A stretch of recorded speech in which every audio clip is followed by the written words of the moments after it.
जमीन जिनका भी रजिस्ट्री है, आपने अगर जमीन किसी से खरीदा, आपके पास वो रजिस्ट्री का डॉक्यूमेंट है, यानी आप किसी से जमीन खरीदे हैं और आपके पास जो दस्तावेज है ना, वो जमीन का रजिस्ट्री का दस्तावेज है, आप उसका दाखिल खारिज भी कराए हुए हैं। अब जो है यानी उस रजिस्ट्री का सर्वे किया जाता है। कैसे किया जाता है उसको समझें।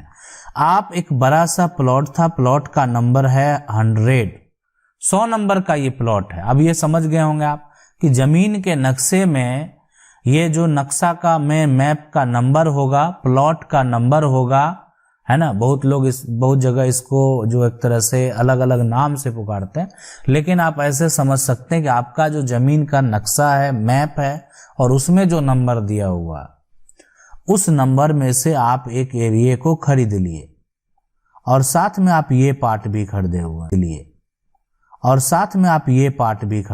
हैं, बस, लेकिन ऐसे खरीदे हुए।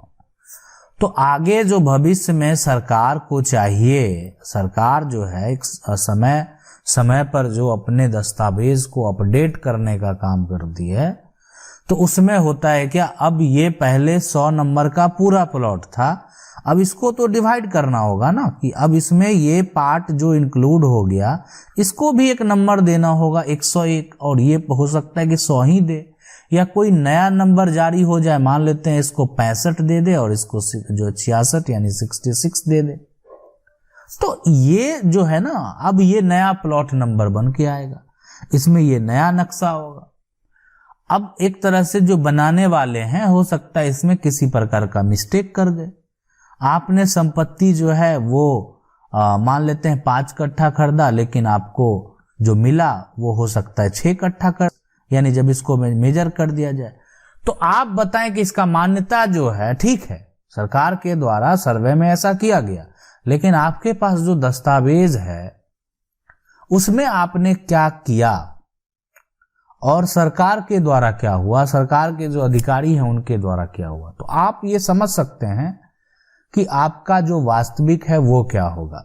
ठीक है, आपके जो नया दस्तावेज बना दिया गया वो भी उसमें 6 कट्ठा मेंशन किया गया, लेकिन आपने जो एरिया खरीदा वो कम खरीदा, और जो एक तरह से आगे आपको दस्तावेज दिया गया, मान लेते हैं कट्ठे में है, गज में है, जैसे भी है, स्क्वायर फीट में है ना, तो जैसे भी है, लेकिन आपका एरिया बढ़ा दिया गया। तो आप बढ़ा अगर दिया गया मैप में या आगे जो एक तरह से सर्वे करके जो दस्तावेज बनाया गया उसमें भी बढ़ा हुआ है, तो उसका मान्यता तो नहीं होगा, जो पहले है कानूनी रूप से। अब सवाल है कि सर अगर किसी को 1 कट्ठा जमीन का केवाला है और नया सर्वे के अनुसार नक्शा एवं खतियान उसके नाम 1.5 कट्ठा हो गया है, तो क्या उसे 1.5 कट्ठा हो जाएगा, क्योंकि पुराना खेसरा एवं नक्शा एक ही प्लॉट है और उसी प्लॉट से वो खरीदा है। क्या मैं भी जो है खरीदूं क्या? प्लीज सर देखें, सीधी सी बात है, 1 कट्ठा जमीन का केवाला है, नया सर्वे में अगर खतियान में वो 1.5 कट्ठा हो गया है, लेकिन जिसकी वो जमीन है अगर वो भविष्य में उसका दावा कर दिया तो वो जमीन वो वापस प्राप्त कर सकता है ना। तो इसीलिए 1 कट्ठे से जमीन वो ज्यादा खरीदना सही नहीं है। नक्शा खतियान में आ गया है तो वो एक तरह से गलती है, मिस्टेक है, लेकिन जो संपत्ति का असली मालिक है वो अगर दावा करे पुराने के अधिकार जो एक तरह से पुराने के हिसाब से, तो वो उसका जो एक तरह से सुधार हो जाएगा। इसीलिए वो हो सकता है कि भविष्य में नुकसान हो जाए, तो नहीं खरीदना चाहिए। आप उतना खरीद सकते हैं जितना उसके पुराने दस्तावेज में है। अगला सवाल है कि सर जी हमारी जो है खेत की है और उस पर जो है जबरदस्ती रोड का कब्जा हुआ है, तो सरकार अगर खेत की जगह रोड बनाती है तो क्या हम उसका मुआवजा मिल सकता है ना। और फिर भी हमारे जो है जमीन से जो है यहाँ पर रास्ता निकाले हैं।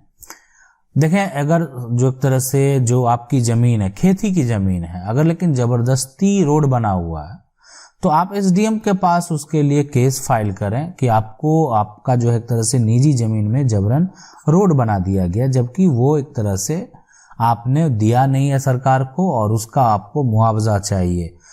प्रयास आपको करना है कि यहाँ से सारा चीज हो जाए। आप चाहें तो जिला कलेक्टर, जिला अधिकारी के पास भी इससे संबंधित अगर वहां से हल नहीं निकलता है तो ये दोनों प्रयास के बाद अगर भी आप वहां से हल नहीं निकलता है तो ये दोनों प्रयास के बाद अगर भी आपको मुआवजा नहीं दिया जाता है तो आपको कोर्ट जाना होगा। और कोर्ट में केस आप जो है, रोड तो सरकार का बना हुआ है, सरकार की योजना के तहत अगर बना हुआ है, या मिट्टी भराई हो या ढलाई वाला हो, है ना, या जो भी रोड हो, तो अगर वैसा किया गया है तो उस केस में कोर्ट में अगर आप केस फाइल करेंगे तो फिर सरकार को नोटिस जाएगा और वहां जवाब देना पड़ेगा कि आपने किस आधार पर रोड बनाया।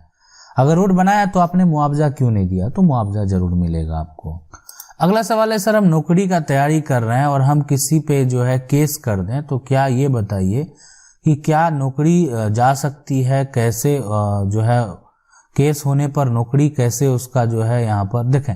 सीधी सी बात है कि आप किसी पे अगर केस फाइल कर देते हैं तो केस फाइल करने से ना किसी का नौकरी जाएगा ना कोई समस्या, साबित हो जाएगा, है ना, और उसको सजा हो जाएगा। अब सिविल केस अगर आप करेंगे तो कोई फायदा नहीं होने वाला, है ना, वो तो विवाद है, घरेलू विवाद है, तो उसके लिए ज्यादा कुछ वो समस्या ही नहीं उत्पन्न होगा। लेकिन अगर क्रिमिनल केस है, आप उस पे जो है एक तरह से इसी प्रकार वो क्राइम साबित भी हो जाएगा। प्रशासन भी अगर एक अपना जो है एक तरह रिपोर्ट में ये एक तरह से स्पष्ट करती है कि सही में उस व्यक्ति के द्वारा क्राइम किया गया, तो उस केस में ये सब संभव है। अन्यथा ऐसे किसी पे एफआईआर कर देने से जो है यानी किसी का नौकरी या ऐसा नहीं किसी के नौकरी लगने में दिक्कत होता है।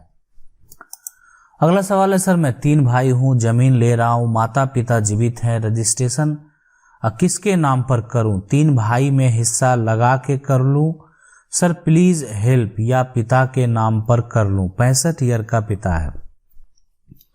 देखें, सबसे अगर सीधी सी बात है कि आप संपत्ति ले रहे हैं तो उसमें जो है तीनों भाई के नाम ले सकते हैं। तीनों भाई का नाम दर्ज करा के आप वो संपत्ति ले लें तो वो जो है एक तरह से ज्यादा सही रहेगा।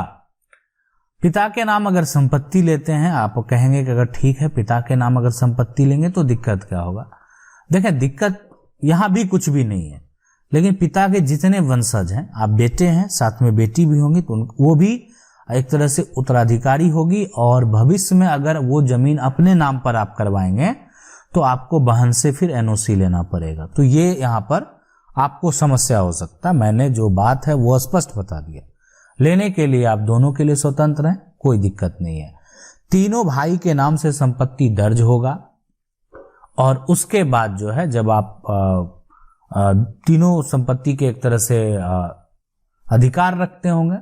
और अब यहां पर लेकिन इसमें होगा क्या कि एक ही दस्तावेज दर्ज होगा और बाद में जब आप अलग करेंगे तो फिर आपको अलग अलग करवाना होगा। अभी उसका सारा प्रक्रिया जो होगा वो तीनों के नाम से दर्ज होगा।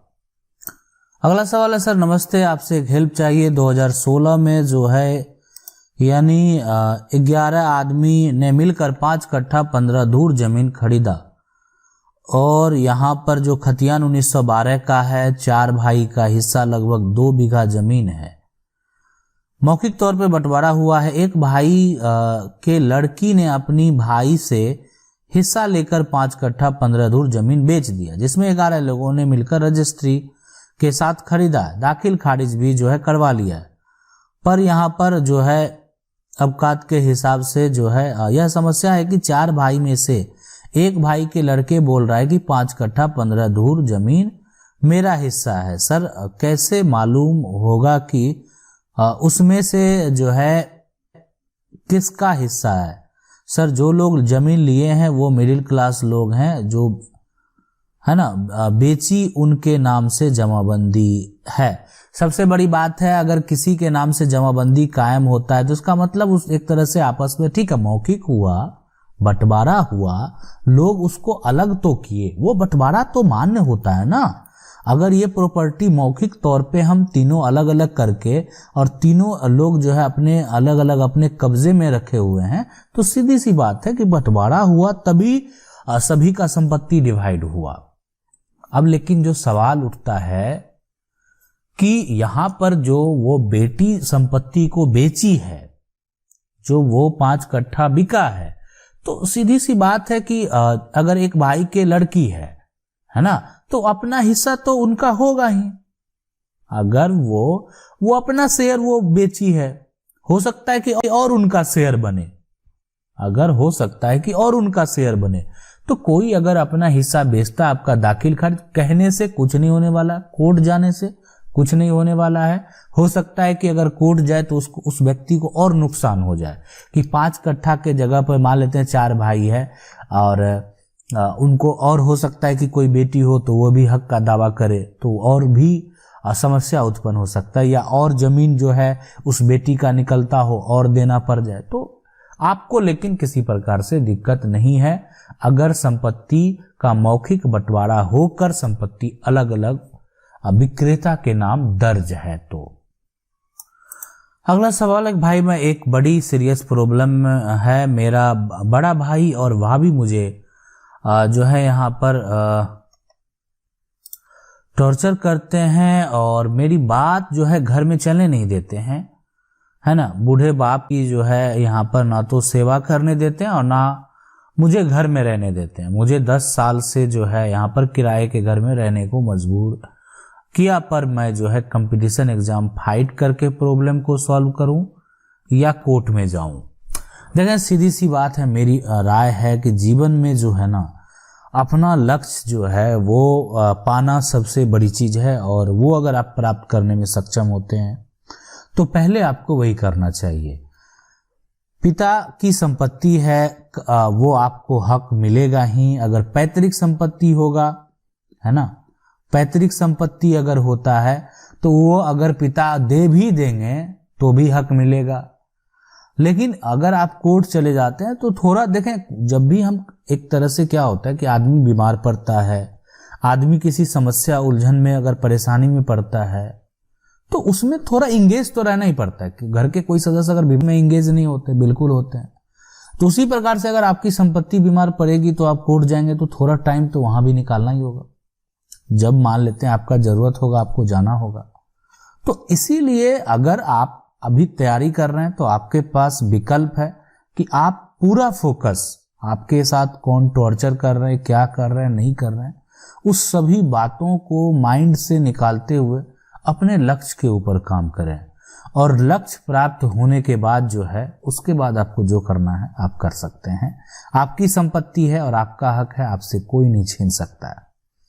आशा करते हैं वीडियो अच्छा लगा होगा। वीडियो को लाइक जरूर कर दें। चैनल को पहली बार देख रहे हैं, सब्सक्राइब करके जो बेल आइकन है उसको जरूर दबा लें। मिलते हैं अगली वीडियो में, तब तक के लिए जय हिंद।